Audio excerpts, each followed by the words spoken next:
Adolf Hitler desired to rule the world. He had global design. Secondly, he decided that he would destroy the Jews. This puts him right at the heart and soul of all anti-God, anti-Christ efforts, attempted to destroy the Jews in order to destroy the purposes of God through them. In 1967, the dictator of Egypt, Gamal Abdel Nasser, announced his plan, in his words, to destroy Israel. He placed Egyptian troops on Israel's border, and armies of surrounding Arab countries were also mobilized to attack. Throughout history, we have seen this hatred and animosity towards Israel going all the way back to biblical time. And even in modern day, we can see the same animosity towards the Jews from surrounding nations that just want to snuff them out and obliterate them from the surface of the earth if they could. Quoting Hitler, he said, "There is another species of humanity which doesn't deserve the name humanity, left as a relic of some baser form of life, created along with hideous crawling creatures, gypsies, Negroes, and Jews." Hitler goes on, "They are as far removed from us as animals are from humans. I do not mean I look on Jews as animals. They are much further removed from animals than we are. They are creatures outside nature," end quote. And so he butchered 6 million of them and wanted to kill every Jew on the earth. He was demon-possessed at the most profound level. He is a prime example of the coming Antichrist who will be Satan-filled. And based on some of the reports we've received, only demon-possessed soldiers could do things such as this. You see the babies, the mother, the fathers in their bedrooms, in their protection rooms, and how the terrorists kill them. It's not a war. It's not a battlefield. It's a massacre. It's a terror activity. As they've been walking through these different houses, these different communities, babies, their heads cut off. That's what they said. Gunned down. Families completely gunned down in their beds. It's something that I never saw in my life. It's something that we used to imagine as our grandfather and grandmother in the pogrom in Europe and other places. You can see some of these soldiers right now comforting each other. Many of them reserves who jumped into action, leaving their own families behind as well, not knowing the sheer horror that they were about to come to. They say they've never experienced anything like this. This is nothing that anyone could have even. They must have shed their humanity, and what's left is something inhuman. To see baby carriages with bullet holes in them and blood. Who goes up to a baby and kills a baby?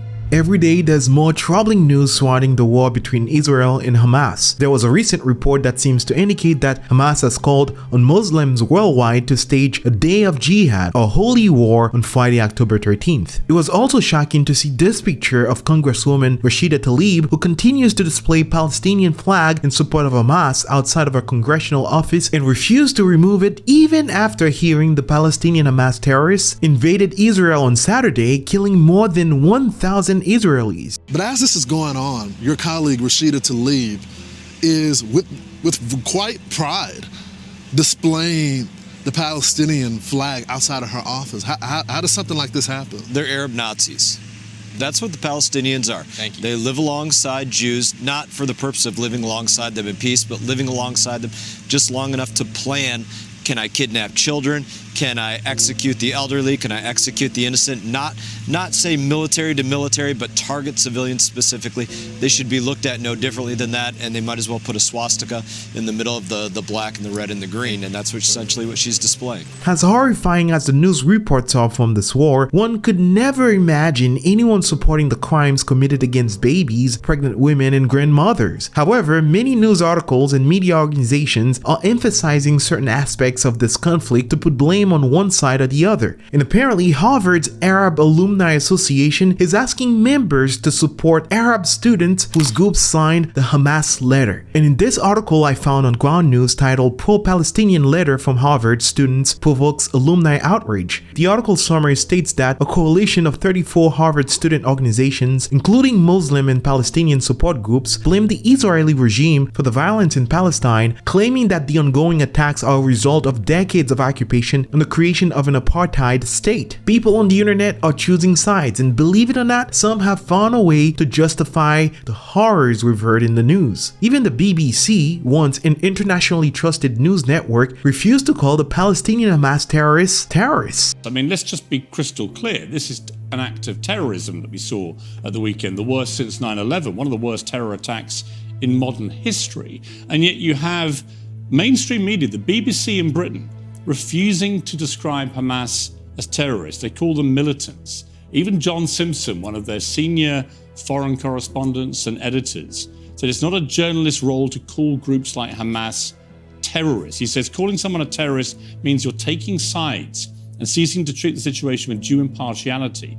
The BBC's job is to place the facts before its audience and let them decide what they think honestly and without ranting. Sorry, it's not what we do, but I don't think it's about ranting to describe acts of terror as being committed by terrorists. And the New York Times apparently today actually changed the wording of a story they put online and changed the word Hamas terrorists to Hamas gunmen, as if they're almost terrified, literally, I mean, how ironic, of using the word terrorist. But what is it about mainstream media? Two huge examples of it, New York Times and the BBC. It's evident that the Israel-Palestine conflict is one of the most highly politicized issues in modern history. So how do we even make sense of what we are hearing and seeing in the media? How do we know who's actually presenting the facts to us in a way that is tailored based on where they stand? I personally have been using this app and website by Ground News, and I'm glad to have them return to sponsor today's video. Ground News is an independent startup that combines thousands of local and international news headlines so you can compare coverage and tell the bias, factually rating, and ownership of thousands of news sources from all around the world. For example, let's take a closer look at this BBC story. At the time I'm looking at this, I see that it's covered by 10 sources in the last day, with half of the articles coming from right-leaning publications. The website even provides a summary comparing how each side is framing the story with the comparison tool. For instance, it says that the left focuses on criticisms of BBC's usage of terrorists while the right portrays public outrage. Scrolling down, we can see every article published on this story and compare how each outlet frames it. For example, Metro News is tagged left-leaning and uses language such as defend.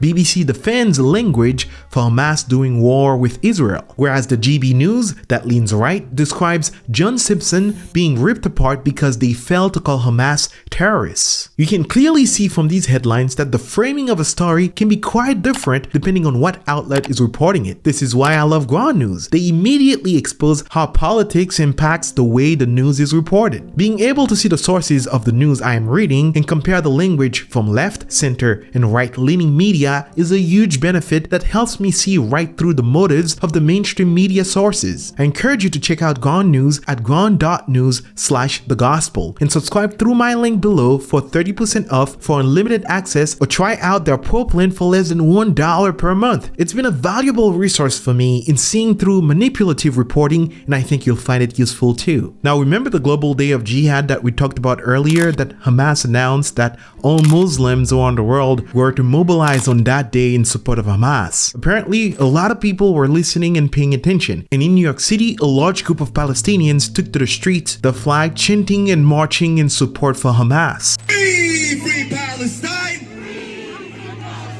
Free, free, free Palestine! From the river to the sea! Shut it down! Shut it down! Shut it down! Shut it down! Now, how are we as Christians are supposed to think and act biblically and sociopolitically when it comes to this issue? First, let's answer the sociopolitical issue. Let's watch this video that explains in great details the Middle East problem. When I did my graduate studies at the Middle East Institute at Columbia University's School of International Affairs, I took many courses on the question of the Middle East conflict. Semester after semester, we studied the Middle East conflict as if it was the most complex conflict in the world, when in fact, it is probably the easiest conflict in the world to explain. It may be the hardest to solve, but it is the easiest to explain. In a nutshell, it's this. One side wants the other side dead. Israel wants to exist as a Jewish state, and to live in peace. Israel also recognizes the right of Palestinians to have their own state and to live in peace. The problem, however, is that most Palestinians and many other Muslims and Arabs do not recognize the right of the Jewish state of Israel to exist. This has been true since 1947, when the United Nations voted to divide the land called Palestine into a Jewish state and an Arab state. The Jews accepted the United Nations partition, but no Arab or any other Muslim country accepted it. When British rule ended on May 15, 1948, the armies of all the neighboring Arab states, Lebanon, Syria, Iraq, Transjordan, and Egypt, attacked the one-day-old state of Israel in order to destroy it. But to the world's surprise, the little Jewish state survived. Then it happened again. In 1967, the dictator of Egypt, Gamal Abdel Nasser, announced his plan, in his words, to destroy Israel. He placed Egyptian troops on Israel's border, and armies of surrounding Arab countries were also mobilized to attack. However, Israel preemptively attacked Egypt and Syria. Israel did not attack Jordan and begged Jordan's king not to join the war. But he did. And only because of that did Israel take control of Jordanian land, specifically the West Bank of the Jordan River. Shortly after the war, the Arab states went to Khartoum, Sudan, and announced their famous three no's: no recognition, no peace, and no negotiations. What was Israel supposed to do? Well, one thing Israel did a little more than a decade later in 1978 was to give the entire Sinai Peninsula, an area of land bigger than Israel itself and with oil, back to Egypt, because Egypt, under new leadership, signed a peace agreement with Israel.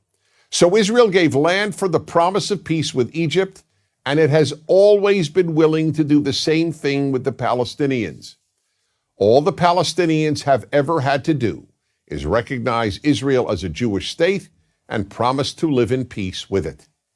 But when Israel has proposed trading land for peace, as it did in 2000, when it agreed to give the Palestinians a sovereign state in more than 95% of the West Bank and all of Gaza, the Palestinian leadership rejected the offer and instead responded by sending waves of suicide terrorists into Israel.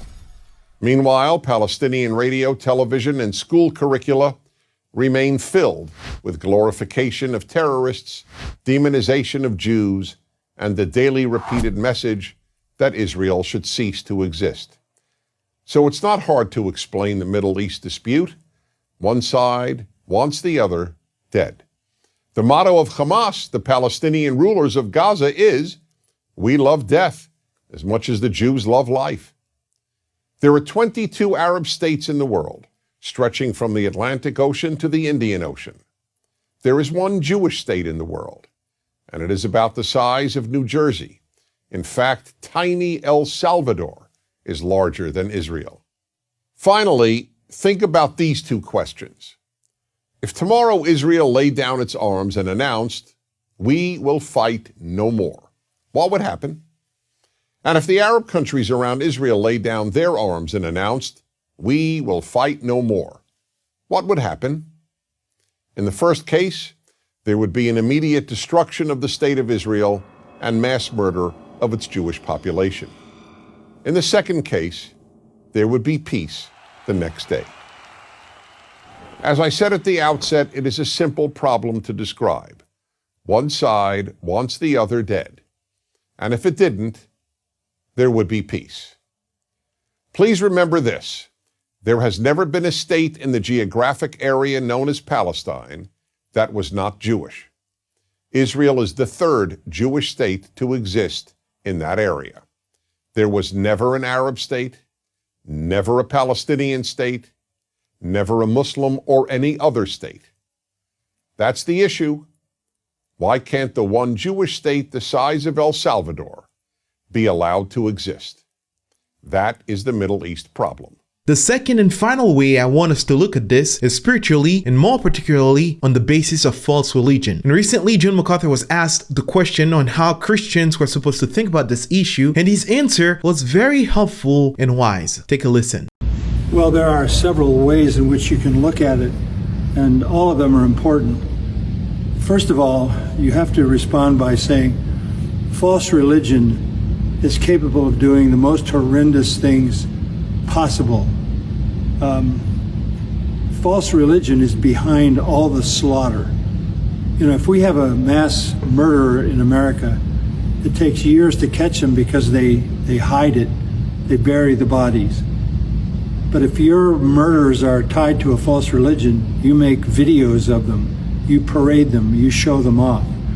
So it's an indication that false religion is the most damnable of all things in the world, because it's Satan at his worst, and that's what Romans 1 says.